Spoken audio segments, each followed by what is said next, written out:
Hey everybody, I'm Mason Marangella from Vertex Effects. I am a guitar pedal manufacturer in addition to having been a rig builder for over 18 years for many of your favorite guitar and bass players. And today I'm going to be ranking every pedalboard effects pedal loop switcher on the market. And the hope is that you will be able to take this information and then figure out which switcher may be right for you and your rig. I'm going to be going through every switcher today, and then I'm going to rank it based on a criteria that I'll tell you in just a second. Also be sure to stay all the way until the end, where I'm going to give my pick for best overall, best value, and honorable mentions among all the switchers on this list. A disclaimer, however, I'm not going to be reviewing any switchers that are not one unit. In other words, if the foot switches are separated from the loops, like Morningstar, a great company that makes a great product, does, I'm not going to be reviewing those simply to keep it a level playing field so that we're talking about the same type of switchers across the board.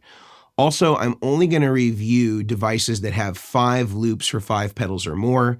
Also, all the switchers need to have at least MIDI out, if not MIDI in. So if it doesn't have any MIDI control, we won't be talking about it. The ranking criteria that we're going to use to evaluate all these switchers today are going to be based on 4 things. First is the ease of use. How easy is it to get up and running on this particular switcher? Secondly, we're going to talk about design and specs. So looking at things like how many buffers it has, the specs of those buffers, some of the other things related to loop reordering, things of that nature. Next, we're going to look at the size and build quality. And lastly, we're going to look at value. How much does it cost relative to the other switchers in the field? Let's start first with Boss in the ES5 and the ES8. So the Boss ES5 comes in at $527.99. It has onboard jacks for expression, amp controls, and other external foot switches. It's got MIDI in and MIDI out, has selectable buffers so that you can turn the input buffer or output buffer on and off. That would be useful if you have something like a fuzz that's going into one of those loops and you wouldn't want to be feeding it a low impedance signal. The ES8 comes in at $824.99. The ES8, by contrast, 8 loops. There's actually an additional loop there that they intended to be used with the volume pedal, but you can move it around and treat it as another loop inside of the ES8. So technically, you get 9 loops. 2 of those are stereo, again, all reorderable, just like the ES5. It has jacks for expression, amp controls, foot switches, MIDI in, MIDI out, and it has selectable buffers as well for input and output. The pros on this thing, just like all Boss pedals, it's built like a tank. It has the reorderable loops. It is a fairly simple interface to get going on and is really intended to be programmed on the unit itself, although there is a software that you can hook this up to in order to manipulate some of the parameters and set up some presets. Cons on this are, again, the software, although it has it, it's not really that great. And I think, again, the real intent is for you to do everything on the face of the unit. Also, the buffers on it aren't really that great. It's a typical Boss buffer, so you're going to get that level of performance and or degradation as a part of using this particular switcher. My ranking on this, ease of use, 9 out of 10. It is very easy to use. It is very easy to program and is very intuitive, just like many Boss products. The design and specs, I'm going to give a 6 out of 10. The size and build quality, 9 out of 10. And the value, 8 out of 10, which gives it an overall score of 8.0. Next up is disaster area in the DPC 8EZ Gen 3, coming in at $349.99. The disaster area has 8 loops. It has an assignable insert loop that you can move to different places. This could be really handy if you have a volume pedal or some sort of audition pedal that you want to move around to a specific place in the signal path, although the other 8 loops are not reorderable. It has a tuner out option. It has adjustable LED brightness, so you don't get blown out by any of those LEDs. It also has an interesting feature in that it has an adjustable buffer where you can change the impedance of it in order to better match with some impedance-sensitive devices such as fuzzes. I think the pros here is that it is a great value. For $349.99, it is one of the cheaper options that is out there, and Disaster Area makes great stuff.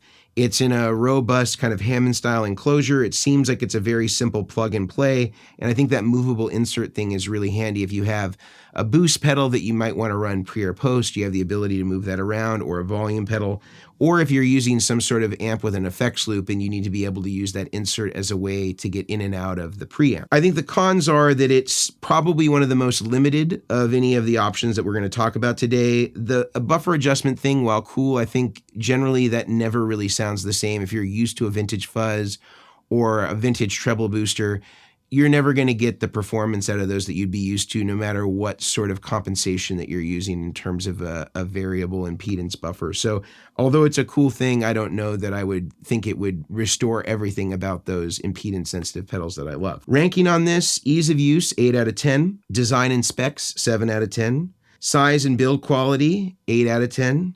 In value, I think is a 10 out of 10. This gives it an overall score of 8.25. Next up is Electro-Harmonix, and the Super Switcher coming in at $452.50. It has 8 loops, 2 of which are stereo. No reordering on this particular switcher. It has MIDI in and MIDI out. It has a tap tempo out. It has a tuner out. It has an onboard boost, which is really cool. I think pros on this are, it looks like it's a fairly well-built enclosure. It has, nice folded sheet metal, pretty standard for this sort of stuff. I think that it's fairly affordable given what's offered there on the field. I think that the boost thing is really cool on it, where you have this sort of master output boost that goes through both of the stereo outputs, and it has those 2 stereo loops if you do need to use some stereo effects in this. I think the cons are there's no isolation or any sort of ground lift for that stereo output. It also doesn't have any phase control either, so if your amps are out of phase, you have to correct that on the amp side. It doesn't have a software editor, so everything needs to be programmed on there. The buffers, I couldn't get any definitive answer as to what they were, but it says 2.2 meg ohm input impedance, so that's about double what you would want. 1 meg is kind of the standard. And then the output impedance ranges between 1K and 470K, depending on whether the boost is used or not. So ranking on this: ease of use, 7 out of 10. Design and specs, also 7 out of 10. Size and build quality, 7 out of 10. In value, 9 out of 10, giving it an overall score of 7.5. Next up is Fender and their switchboard effects operator, coming in at $544.99. Now this has 5 loops. 1 is assignable to an expression or volume pedal, which is really cool. So you can use that as basically a volume pedal for your rig that can live anywhere in the sequence of the effects. Everything is reorderable, and it is designed by Ron at RJM. So you're in essence getting a budget version of the PBC6X, which is one of the best switchers on the market. It has various foot switchable connection options if you want to connect your amp foot switch, things like that. And it also has MIDI out. The pros on this thing, again, is you're basically getting a stripped down version of a PBC6X, which again is one of the industry standards for switchers. It has the reorderable loops, it has a good quality buffer, and I think it's a great value for what it's offering. I think the cons are there's no editor software. The intent here was just to have everything just done on the face of the unit itself. So that is one drawback comparatively to, say, the RJM unit, which would be more expensive. Ranking on this one: ease of use, 9 out of 10.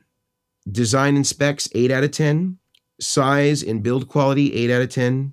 In value is got to be a 10 out of 10. Gives it an overall score of 8.75. Next up, we have the Musicom Lab EFX 10D coming in at $549. That has 10 mono loops, MIDI in, MIDI out, programmable software via USB.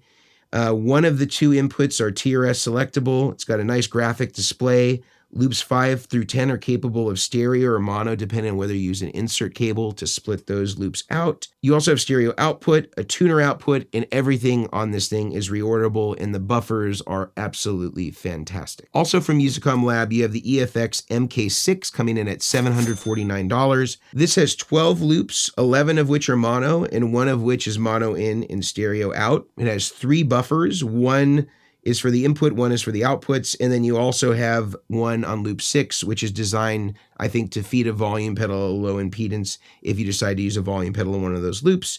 Everything is reorderable, software programmable via USB, and you can combine loops for additional stereo outputs. So if you wanted to, say, combine loop 7 and 8 or 8 and 9 or 9 and 10 or whatever combination thereof, you can create stereo loops by combining 2 if you don't need use of all 12 loops. Also, it has an isolation transformer on the output, so if you are running stereo, you have that galvanic isolation in addition to a phase control. This ensures that both amps get the proper polarity, so you don't have any amp that's out of phase, and it also has a tuner out. Pros on the Musicom Lab, I think great buffers. I think they're a very compact size for the number of loops that they have. It has the programming software via USB, which is really nice. If you have a set list, it's easy to program.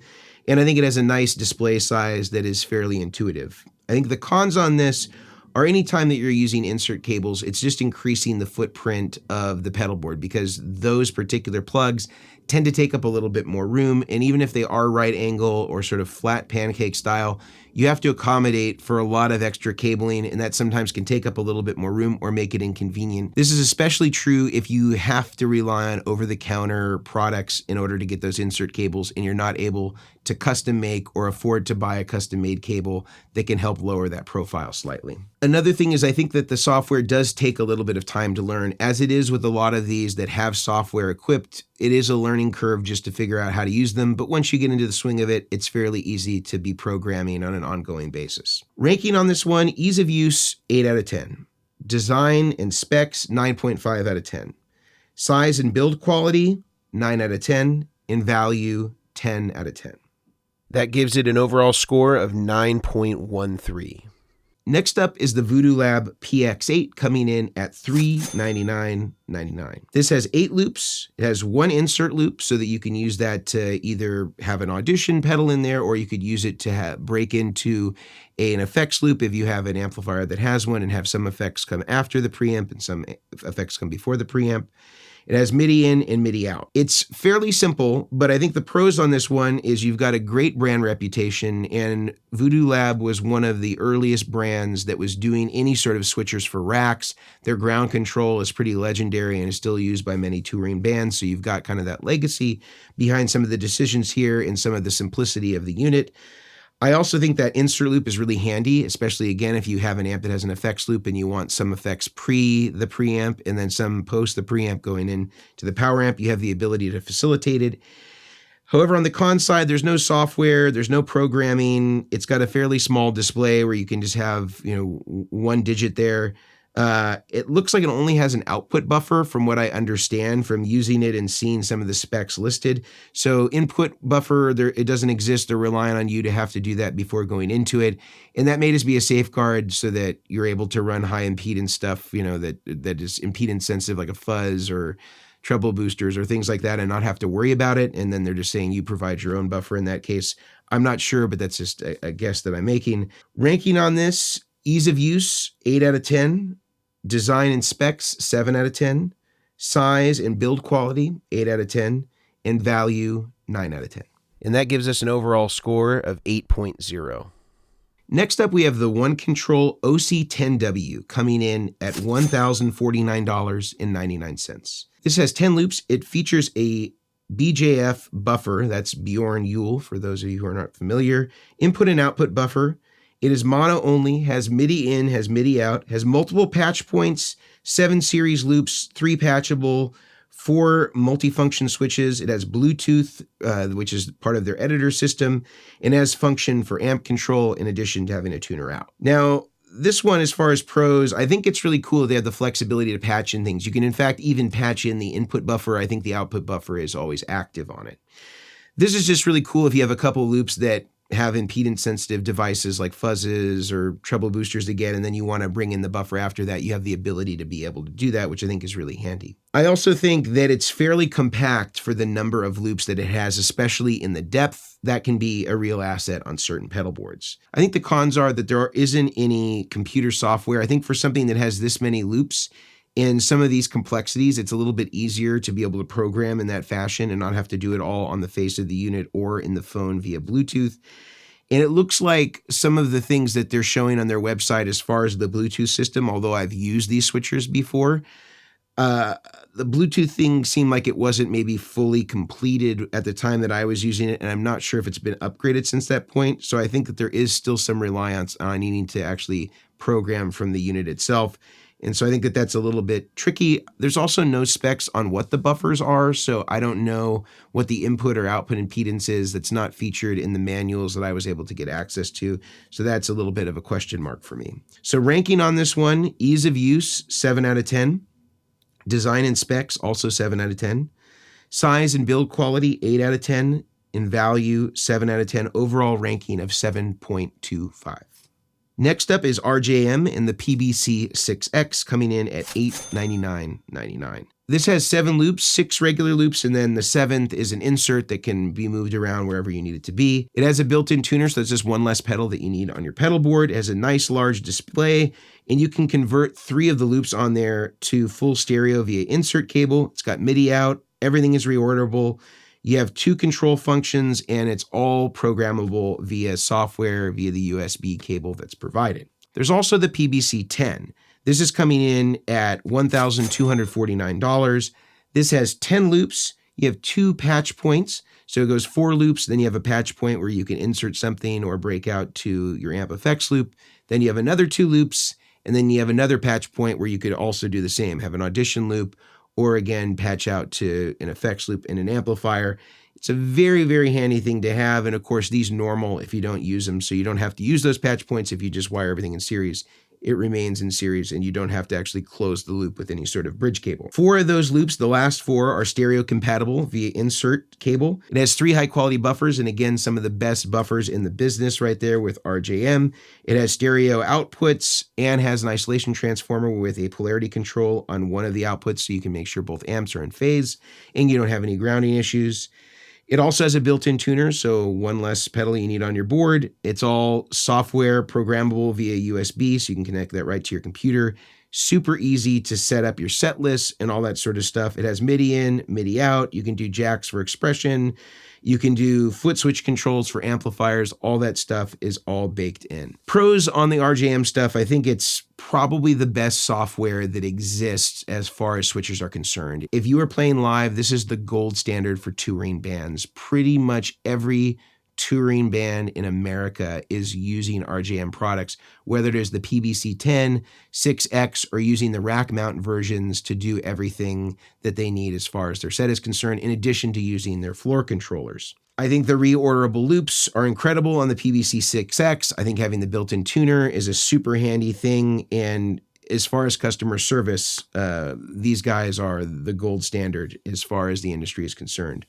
I think cons are that the PBC-10 doesn't have reorderable loops like the 6 does, and that the 6 doesn't have any isolated outputs. When you do run stereo out of it, you don't have the ability to isolate it within the unit itself. So you'd have to do that with either a separate interface or with some sort of ISO box like a Lely P-split or something like that that lived on the amplifier side. But even with that said, overall ranking, ease of use, I'm going to say 8 out of 10. The software is a little bit complicated, but as soon as you get the hang of it, it is very easy to operate. Design and specs, 10 out of 10. Size and build quality, 10 out of 10. Value, 9 out of 10, which puts it at overall 9.25. Next, we have the TheGigRig. And the first is the G3 Atom coming in at $1,449. This has 6 stereo effects loops via insert cable, 1 transformer isolated output. It has a pre and post loop buffer boost, so you can boost within each loop if you're trying to make up gain or you're trying to give a little extra to any certain preset. You have the ability to do that on a loop by loop basis. It also has reorderable loops, and it has a Bluetooth software that you can use, nice LED screen, tuner out, expression and remote function controls, and then again, a stereo output so that you can run 2 amps from this. Next up is the G3, which is coming in at $1,599. This has 12 mono or 6 stereo loops. They're all reorderable. It has a transformer on one of the outputs so that you have an isolated output. You also, again, have the pre and post loop buffer boost so that you're able, again, to boost within each one of your preset loops. Everything is reorderable. Again, Bluetooth software on this, beautiful LED screen, tuner out, expression, remote function controls, and again, stereo outputs just like the G3 Atom. And last for TheGigRig is the G3S.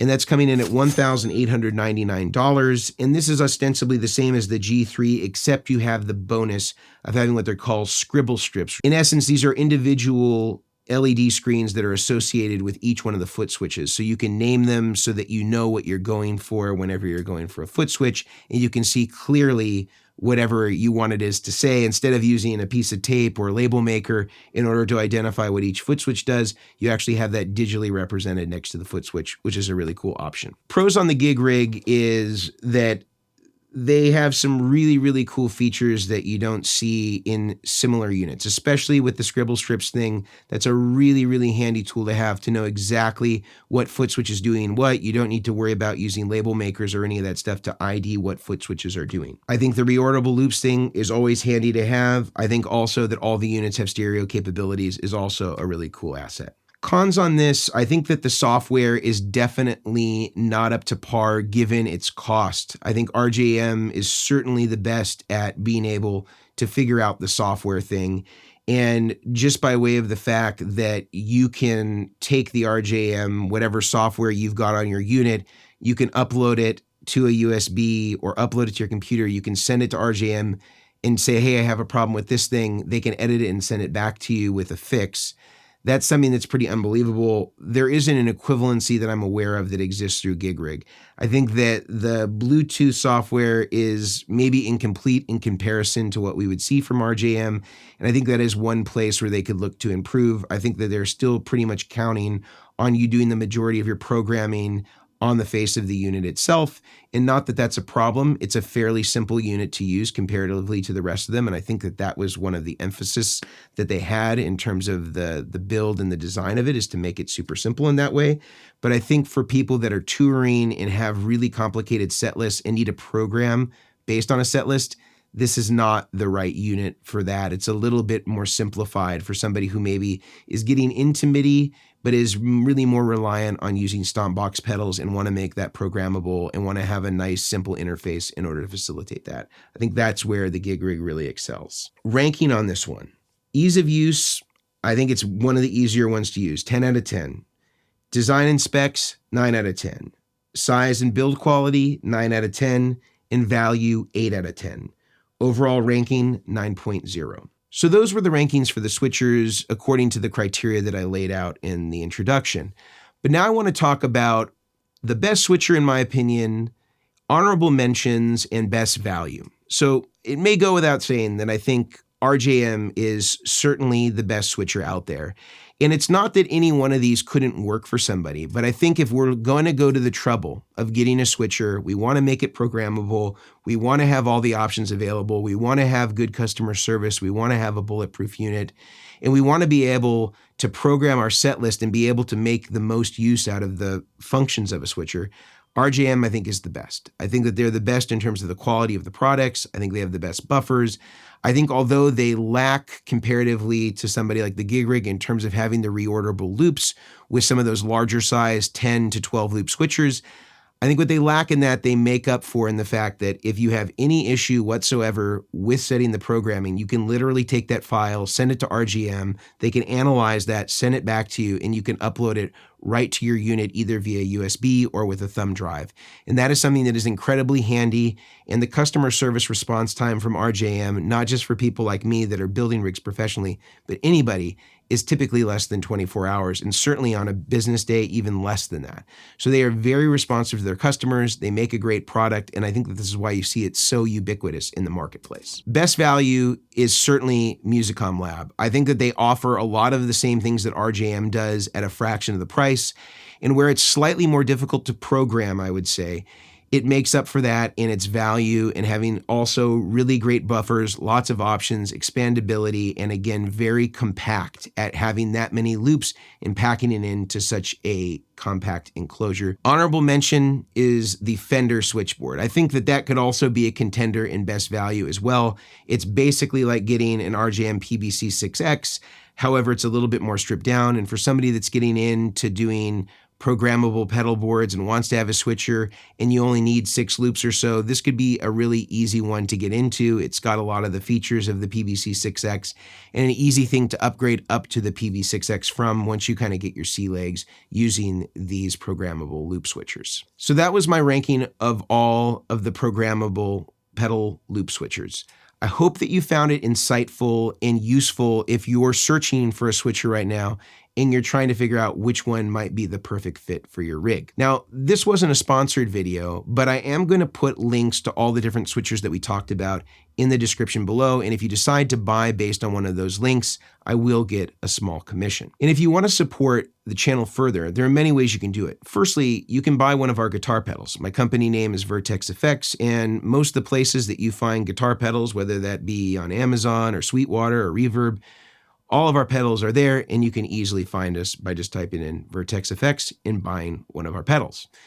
Another way that you can support us is join our Patreon. Our Patreon has like-minded tone geeks just like you and me that like talking about guitar gear and switchers and power supplies and buffers and all that stuff. And you can join us there. We have a free membership, and there's also some paid memberships where you get exclusive access and even early access to some of our videos and interviews that we're doing with a lot of the guitar players that we all know and love. I also offer one-to-one tone consultations over on TheGigRig.com. If you're interested in booking some time with me, we can have a one-to-one conversation to figure out how to get you to the next level on your pedal board, whether that's figuring out what pedals you might need or figuring out the order that you need to put your effects in, or any sort of question related to signal path, tone, whatever it may be. I'm happy to help you, and you can book me over there. I also just released a masterclass that's on sale for 50% that's all about understanding how to order your effects pedals and explaining to you exactly how to sequence your effects for the optimal tone. You can check that out over on Teachable, also linked in the description